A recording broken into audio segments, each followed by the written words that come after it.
Welcome back, guys. I'm Cody, the Rad Retro Dad, and today we've got something from Atari yet again. And I got to admit, I kind of was like overlooked this because I don't usually cover all these random handheld systems on my channel. And I've had Atari handheld systems before, and they just they're fun little gimmicks, is basically what it is. But I've got something a little bit special for you today. Come on, let's all go to the Rad Retro Show. Master of the Retroverse, he's the Rad Retro Dad. He's the Rad Retro Dad.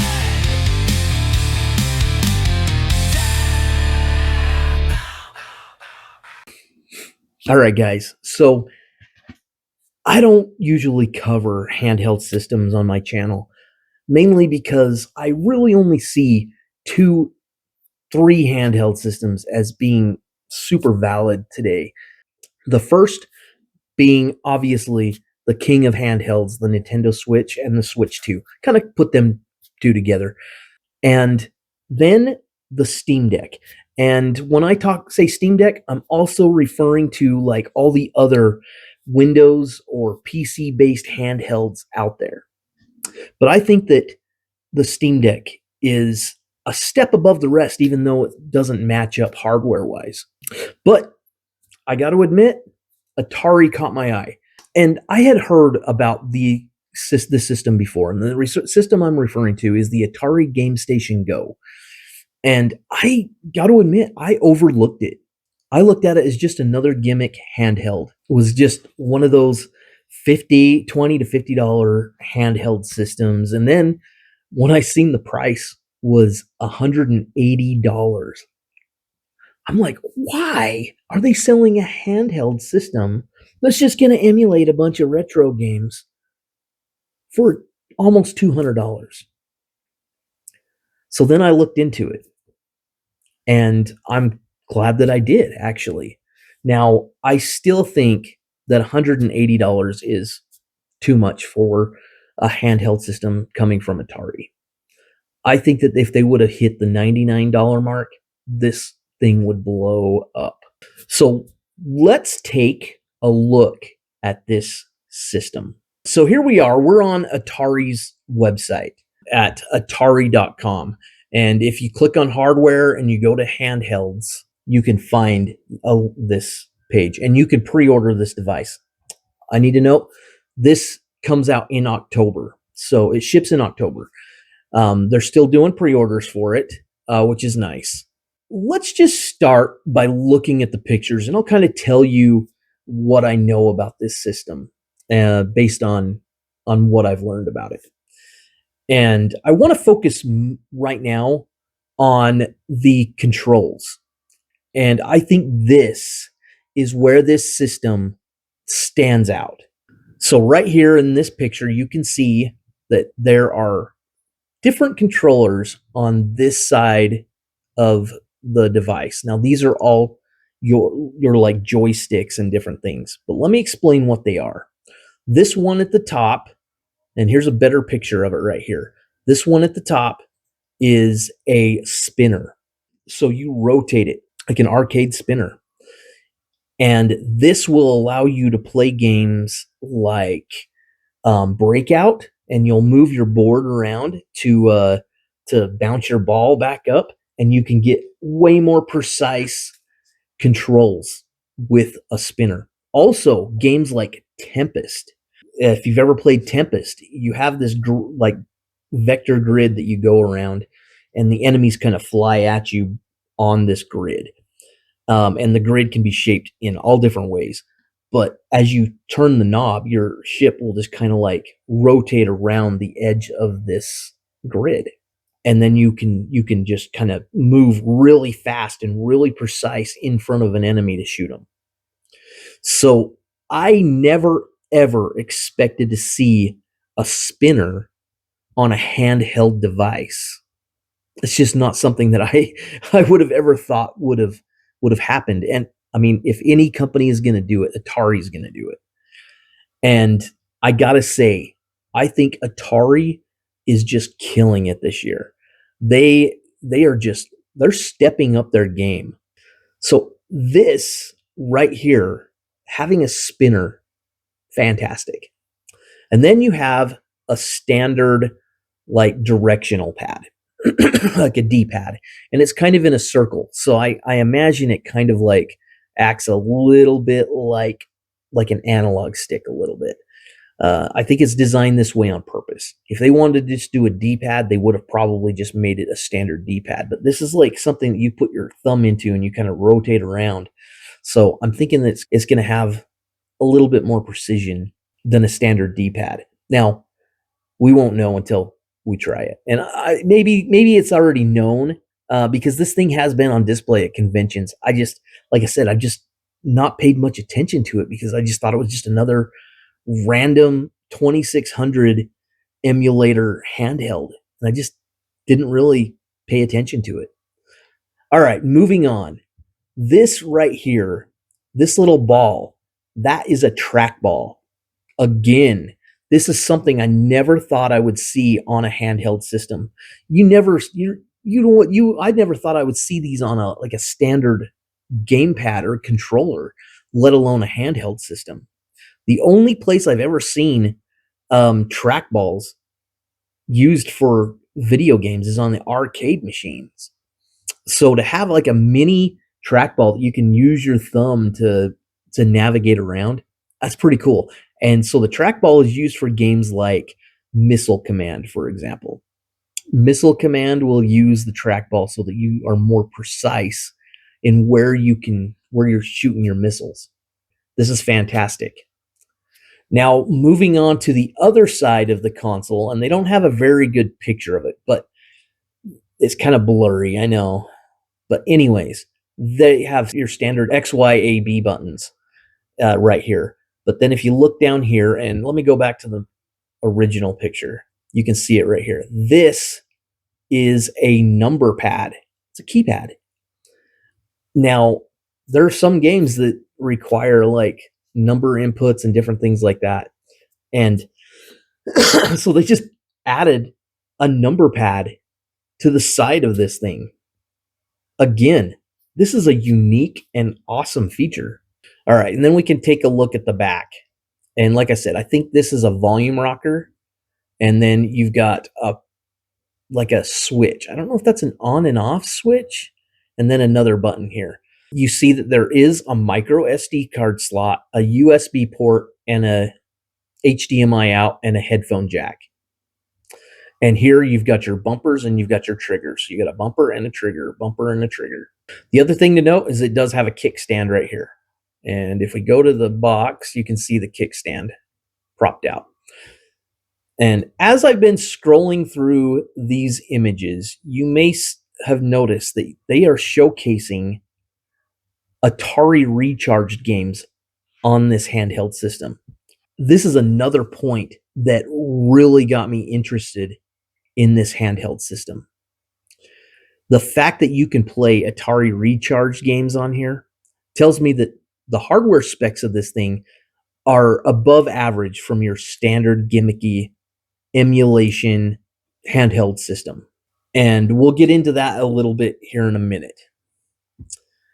Let's take a look at the box. And here's the box, and it's got a lot of art. And they did make a deal so that they can use Pac-Man on there, and they've kind of used Pac-Man as the mascot for Atari lately.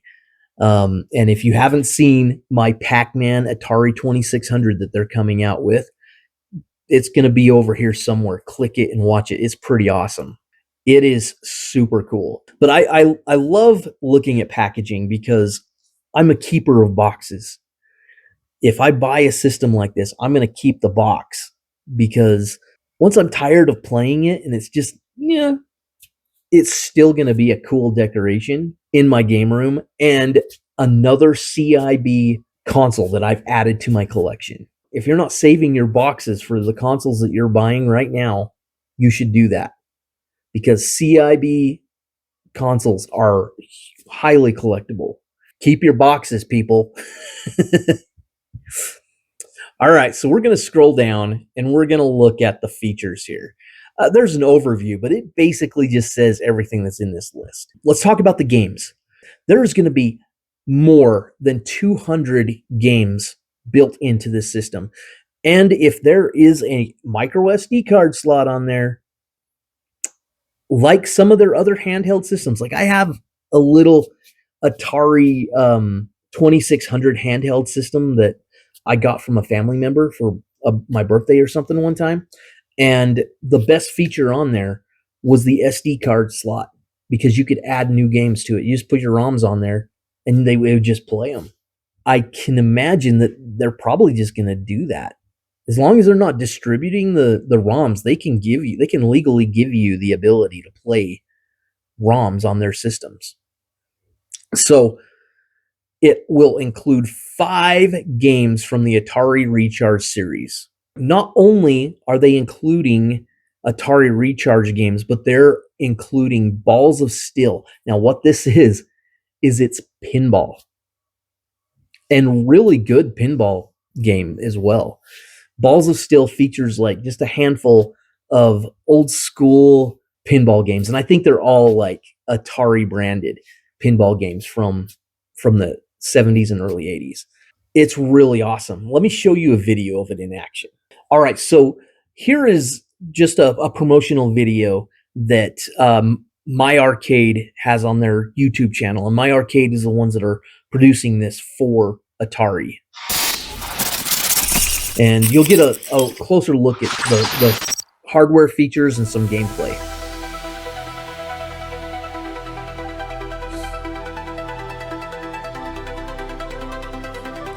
So you'll notice that the controls have LEDs underneath them so they glow.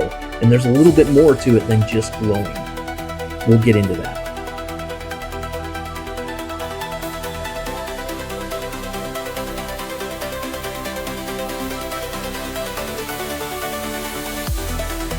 So here's a quick glance at the menu. It has a 7-inch screen. There's a close-up of the keypad. And then here's a good close-up of the spinner. And then a close-up of the trackball. And I think that trackball is just big enough to fit underneath your thumb. So you just kind of use it like a mouse or whatever. My Arcade branding. And you see that button on top is a home button. And you see him using the trackball there for, I think that was Crystal Castle. And then you see Asteroids, Centipede, Breakout, Missile Command, and Berserk was the other one that I couldn't think of. And then obviously you get the Pac-Man, you get both versions of Pac-Man. You get like the arcade version and you get the 2600 version. Here's some gameplay of Balls of Steel. And I would say that this is flatter than like pinball effects, but you know, it kind of all works similar. Available in October.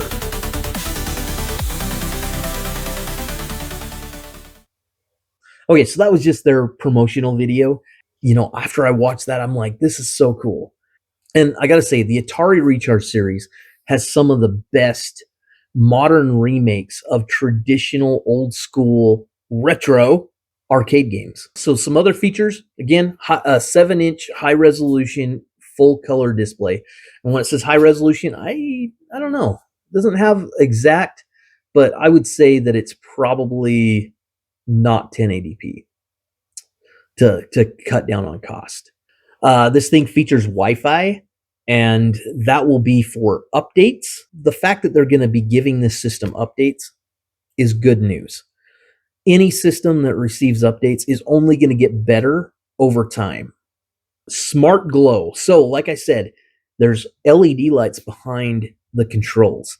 And what it does is when you're scrolling through the main menu, when you're deciding which game you want to play, the controls will actually light up and say, this is the controls that this game uses.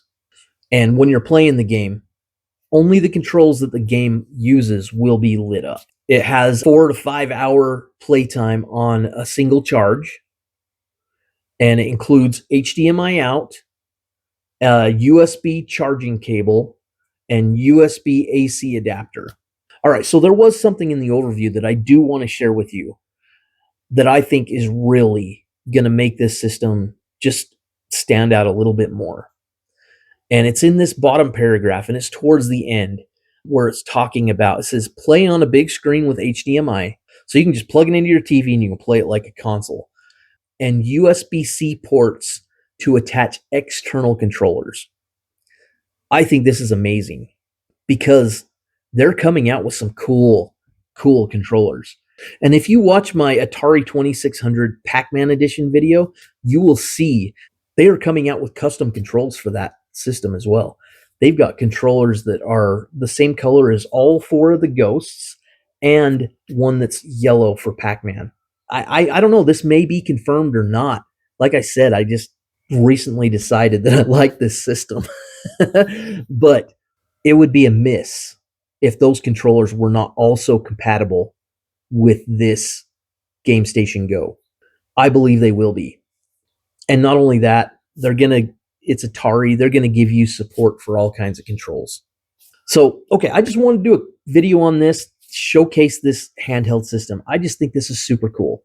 I just don't really particularly like the price tag at $180. I think that if they brought this down to like 99, maybe 120 at the most, it would really take off. You can buy those little mini Nintendo Switches for the same price as this, and you're going to have a way better gaming experience on a Nintendo Switch over this Atari system that is limited to just Atari games. You're at the mercy of only if they decide they're going to add more games later. There might be a way with that micro SD card to add your own games. I would say that they would need to add a game store and maybe even open it up to people that want to develop games for this system. That would make it epic.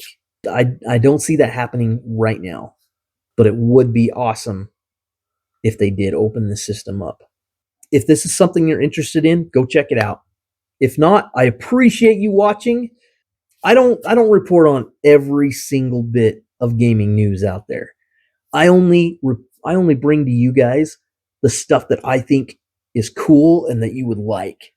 And if you want to support my channel, there's a link in the description to a video game that I developed called the Rad Retro Dad Battle for the Retroverse arcade game.